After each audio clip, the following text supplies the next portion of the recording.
So, boys, fucking hell. Football.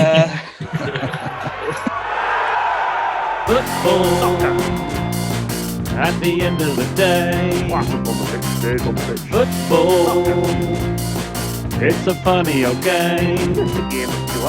Comedians talking about football. Comedians talking about football. Comedians talking about football. Welcome to Comedians Talking About Super League Football. Yes, this is a special episode of the podcast, and we'll be covering what has been the craziest 48 hours of English football since we won a penalty shootout 3 years ago. I'm Sam Michael, and here with me today is Dan Fitzhenry, Lee Hudson, and Jamie De Souza. How are you doing, boys? You all right? Yeah, very well, thanks, mate.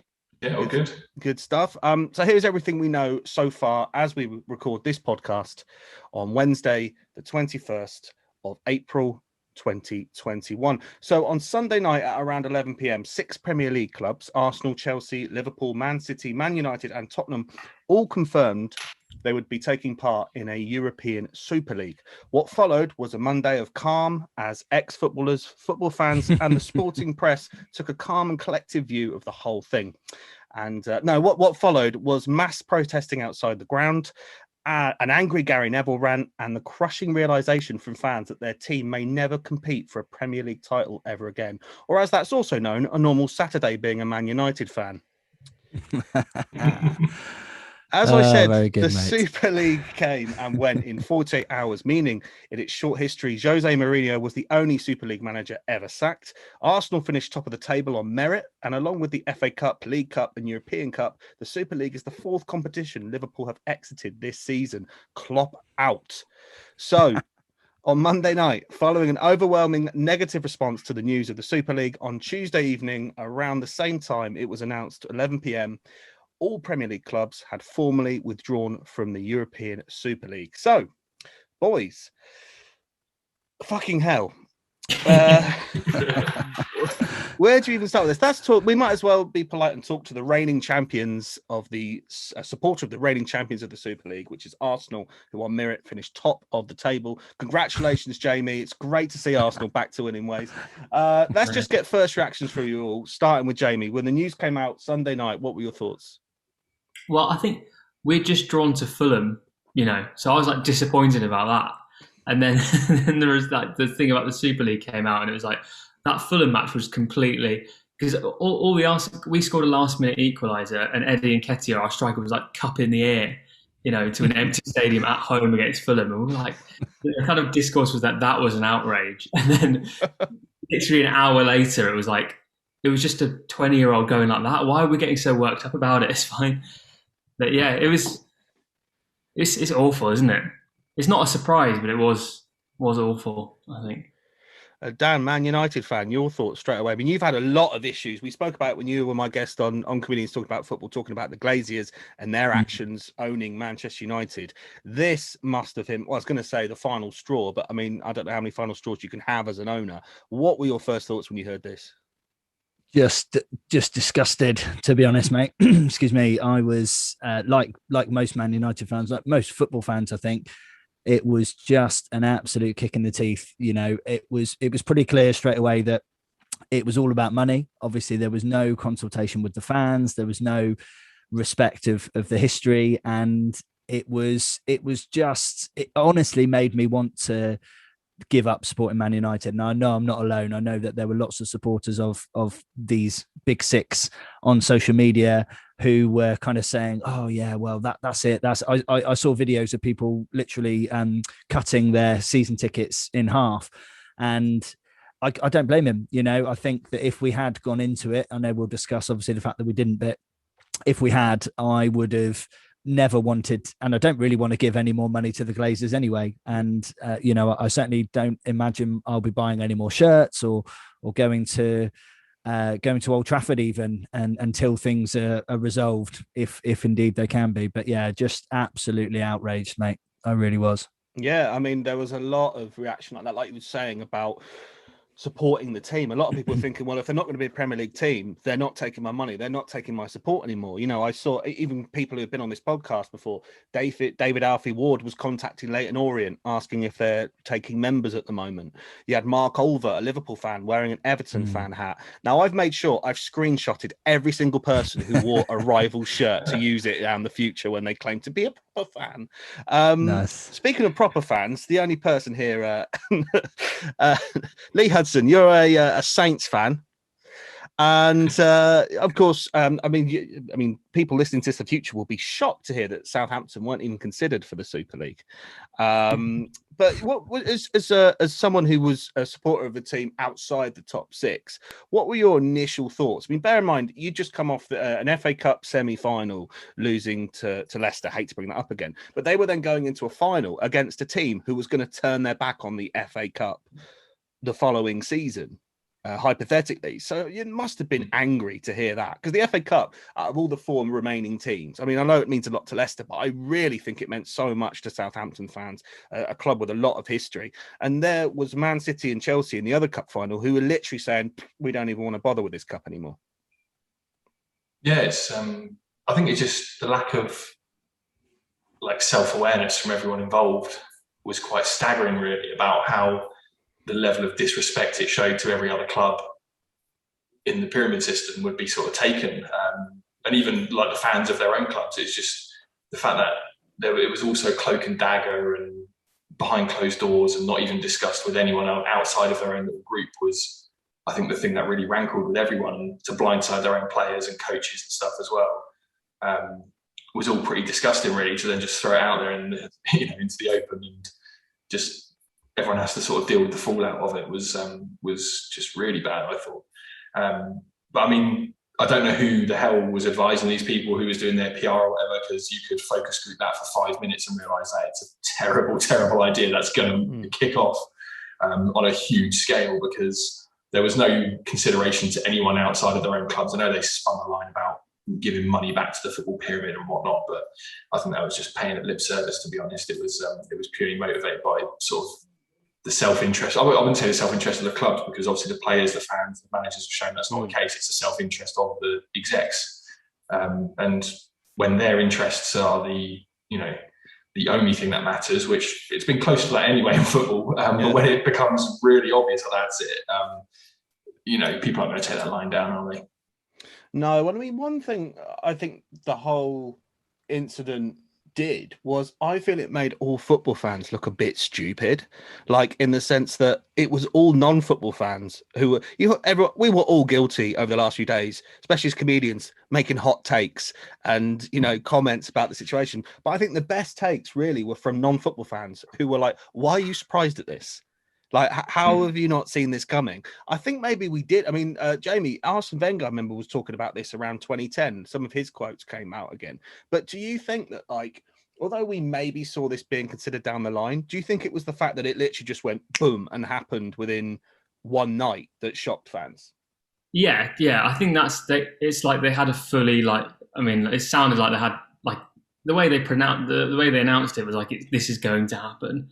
Because they did that, earlier in the year, or last year, they did that Project Big Picture thing. Do you remember that? Where I think it was like the Big Six get some extra. They kind of dipped their toe in the water a little bit with stuff that kind of everyone thought was bollocks. And I think, this one just seemed like quite fully formed, I suppose, when they announced it. Was not that any form of it, because I think what's going to end up happening is we're going to have a Champions League kind of reform, right? Which is going to be potentially quite similar to the Super League anyway. Which is how I always thought, because as Wenger's been saying for years, like the Super League's probably, unfortunately, might happen at some point. You think they'll do it gradually? Not that makes it any better, but I think the thing with this, Jamie, sorry to interrupt you, mate, is the fact that they kind of did all this work, and then didn't consult anyone, as you said. The fact that they kind of went this far with it and just assumed that it would be all right, and it was the literally, they didn't care. There was quotes from like an unnamed board member who was like, oh well, football is not what's important here. Our job is to make money, and that's we'll deal with the backlash. We don't care.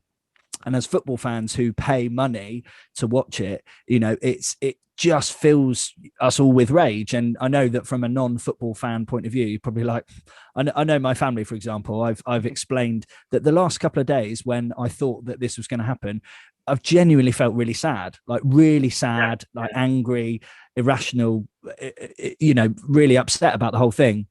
And no one can understand that at all.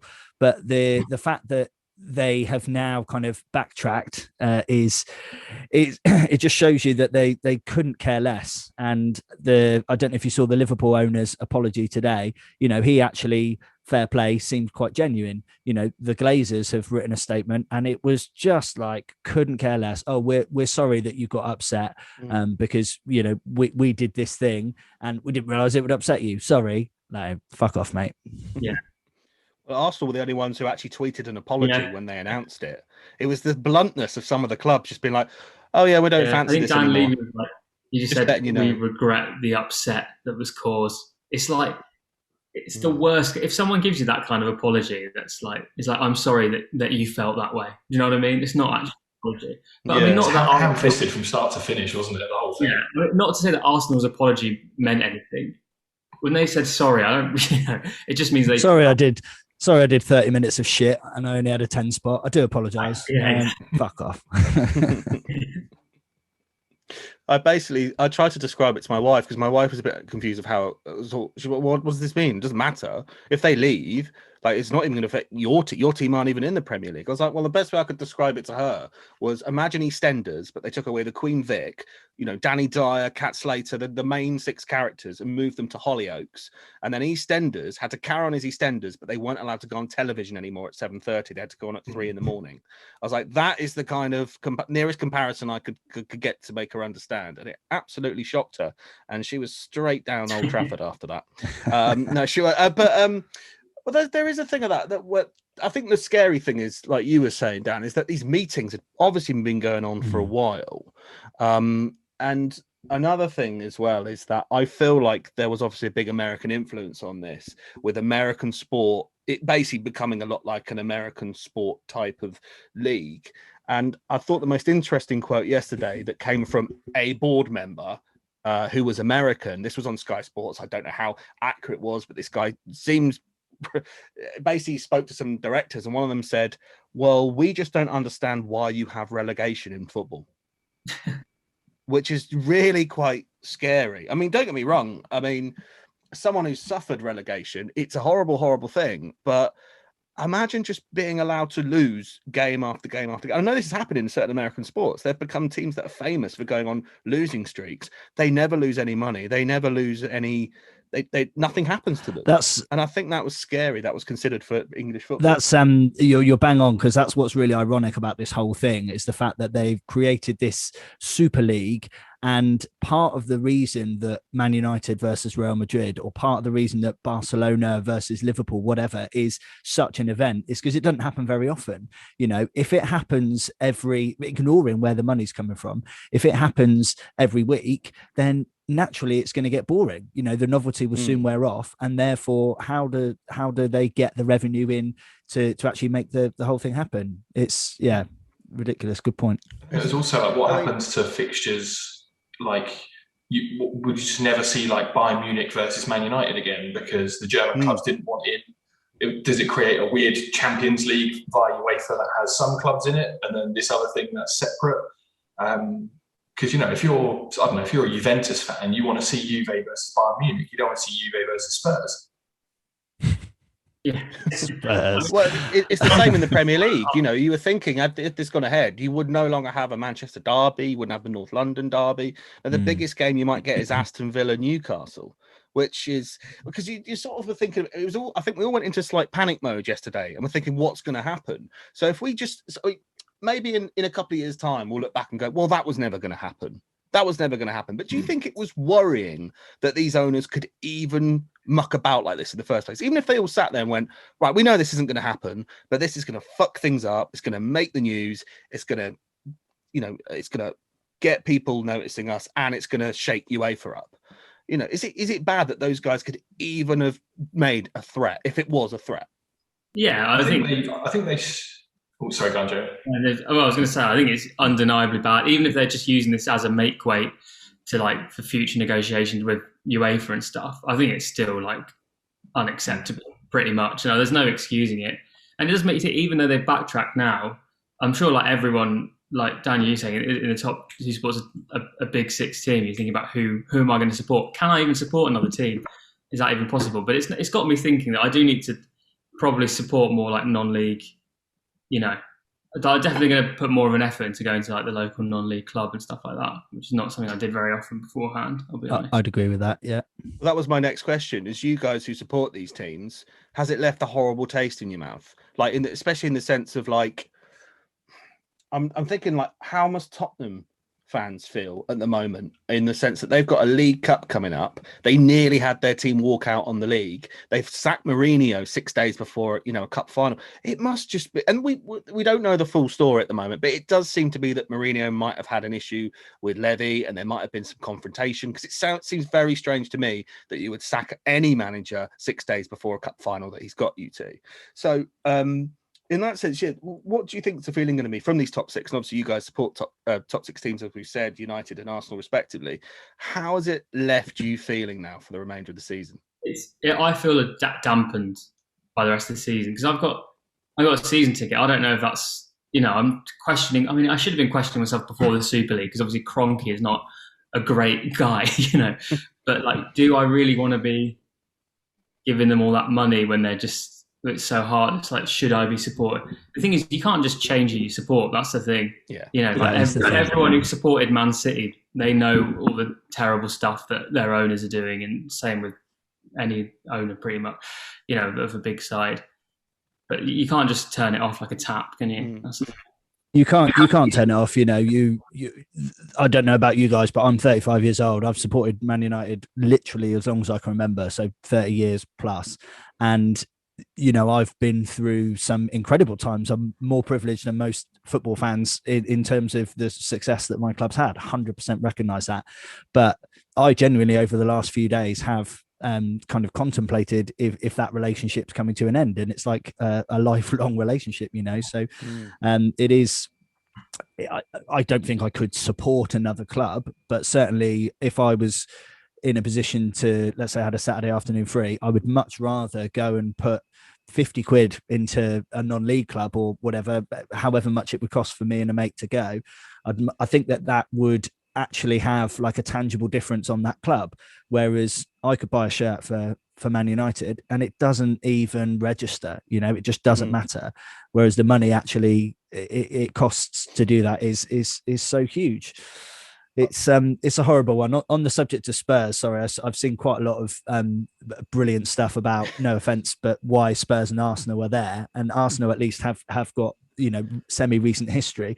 But with Spurs, I saw someone on Twitter compare it, say, it's like if I go to the Crucible and just put 50p on the table. It's like, it's that. I was going to say, though, on the flip side of that, I mean, these decisions that were made, it wasn't the fault of the managers or the players. So, I mean, they were innocent in all this. We don't know. There was some players rubbing their hands thinking, well, this is going to be an easy paycheck. No pressure. I can just play the game I love and there's going to be no threat of relegation. Who knows? But the majority seemed to be that they didn't want to be involved, especially when they were saying, they're going to cut them out of the World Cup and Europe. And do you think the managers and the players, we talked about how fans are going to feel after this. Do you think the players and the managers are going to feel bad after this, knowing that essentially their bosses can make ridiculous decisions like that? Yeah, I mean, I think Arteta didn't do a press conference in the kind of the nether zone where the Super League was potentially going to be a thing. But like we saw, Klopp was furious, wasn't he? Like, I don't think he was happy about it. And you'd hope it. But I mean, what can they do? Like, none of them say, like, people like, I don't know, like Ryan Mason, obviously it's like his first day on the job, and Thomas Tuchel, they didn't seem to come out and condemn it in too strong terms. I don't think, I suppose it is their jobs that are on the line. I don't know how much they care as well. Obviously more so than the owners, but probably less so than the fans, I would guess. Yeah. And Lee, do you think that these teams can get away with these actions without facing some sort of punishment.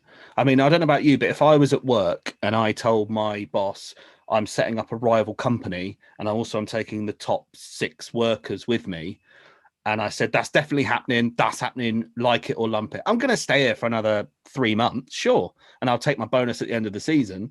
But still, I'm going to go and do this. And then 2 days later, I turned around and went, oh, no, never mind. Didn't fancy it in the end. There's no way I wouldn't face some sort of repercussions. And do you think that should happen to these top 6 teams now?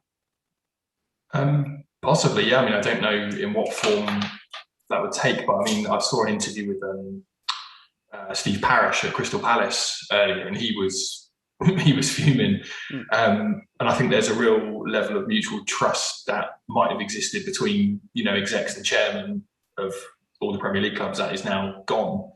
And I think that'll be pretty hard to repair. But it depends as well, the full details, because I've seen some people saying that they would have not played in the Premier League, and then others saying, oh, they intended to play in the Premier League, but just that would be their European competition midweek kind of thing.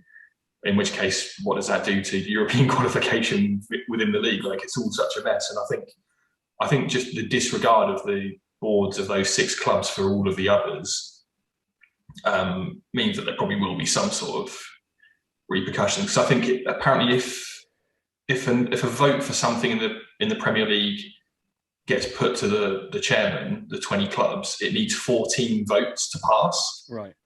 And obviously, there's 14 clubs that would quite happily vote, I think, against any such measures now. So I think that's going to be really interesting to play out, whether they'll park it until the summer and try and sort it out in the off season, or whether something immediate happens. I don't know. It's just all such a mess. Yeah, but because if there isn't any punishment and this just gets brushed under the carpet, that's surely going to have a worrying of long-term effect on football, because these owners are going to know, well, really, we can threaten what we want now.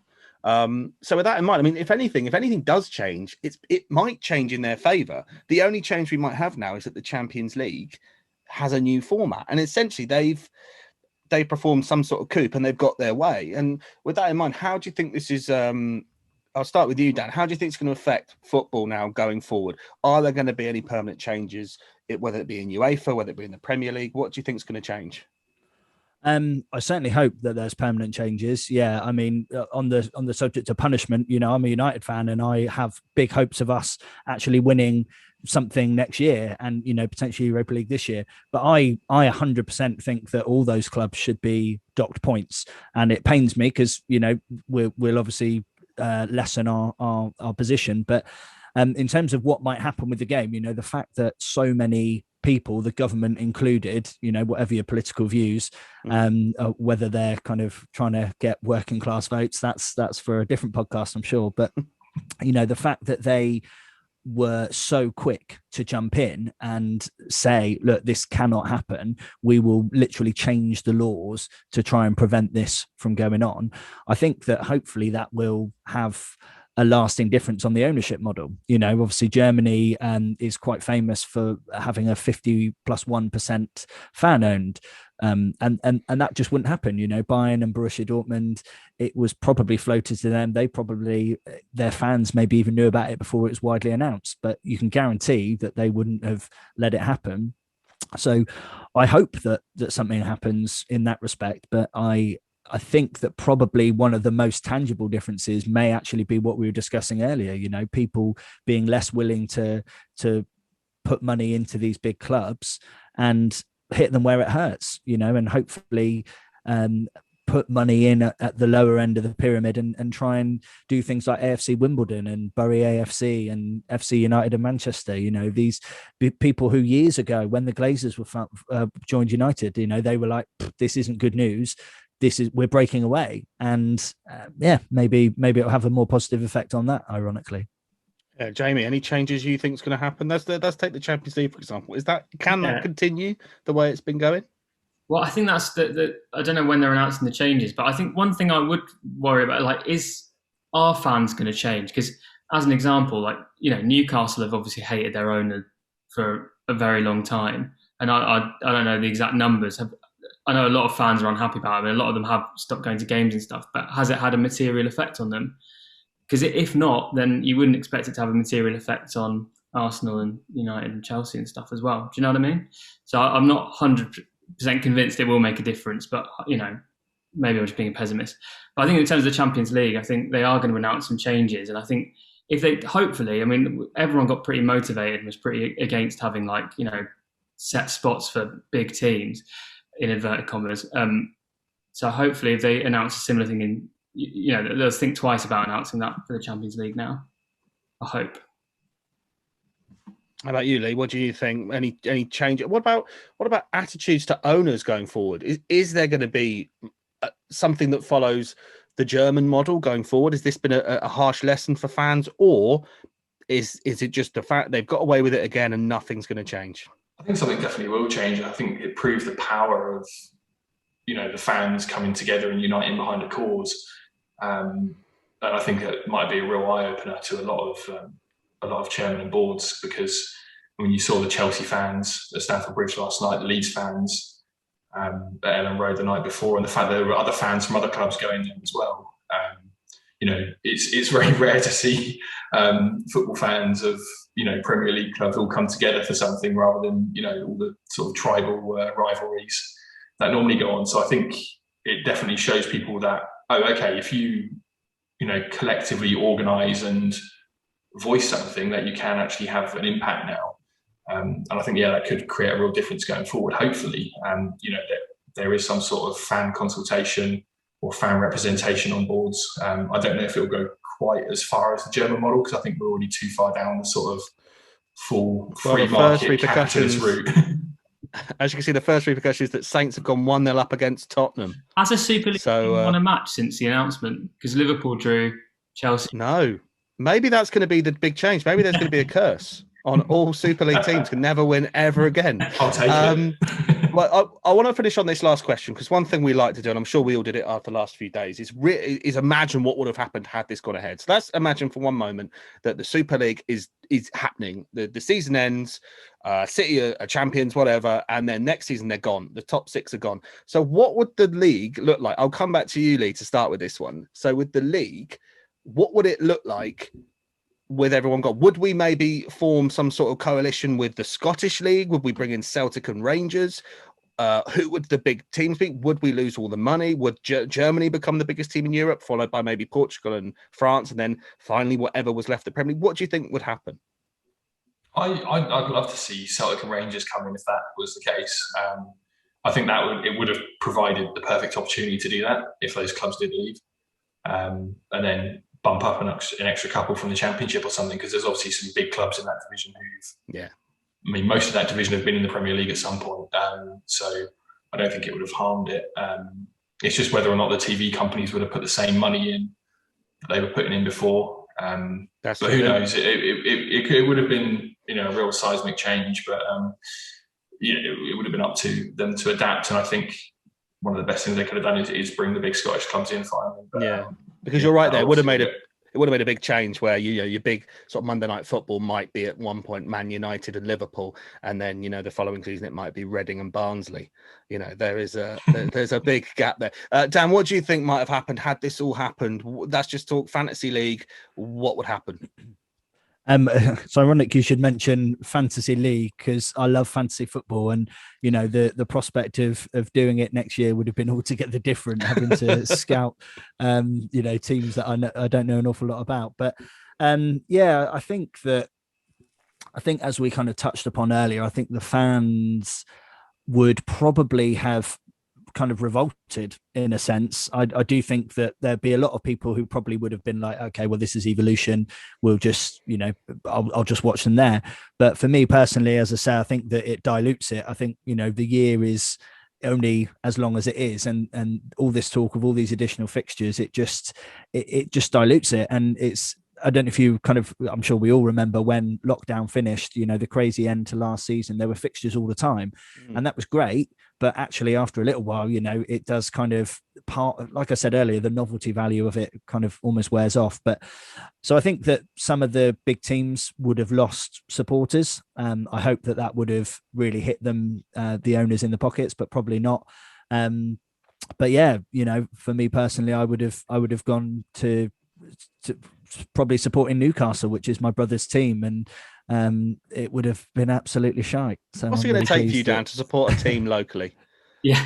Down there So in Devon, I do love Exeter City, and I do go kind of semi-regularly, or I did go semi-regularly. So that would be where I'd put my money, certainly. But I just mean in terms of like Premier League club, I'd like to still follow one, albeit with less passion and certainly a lot less success. I was about to ask what was wrong growing up and being an Exeter City fan. Then I remembered Yuri Geller was the owner for a mate. little while. So, Yeah. Jamie, finally you, the state of the league, had the Super League gone ahead? Yeah, I don't know. I mean, I think in terms of like, I can imagine if I was a British-based Premier League football fan, I don't think it'd make too much of a difference. I saw a lot of people were just like, yeah, get rid of them if they don't want to be here. And I think that's fine. But I think abroad, there would have been more concern about it. And I feel like they're more fussed about that money than they are. Do you know what I mean? They're more fussed about getting TV money than like keeping like the burger stands in the UK and like all the other stuff that like Premier League football like subsidise, keeps alive. No, spot on. Would they have actually kicked him out? Because it would have been a big hit for the. I don't know. I don't know if they were calling a bluff there or not. We'll never know, I suppose. But. Well, yeah, I mean, this whole thing really could have been, probably was just a big cool bluff to get their own way, which is sad, really. It shows that football doesn't change from playing in the park. It's literally taking your ball and going home, or to a Super League. Guys, thanks so much for joining me this evening to talk about this for this special podcast episode of Comedians Talking About Football at the end of what has been probably the maddest 48 hours of English football, at least in my memory. Definitely. Thanks for Yeah. having us. It's been a real pleasure. Thank you. Thanks for having us. Thanks very much, guys.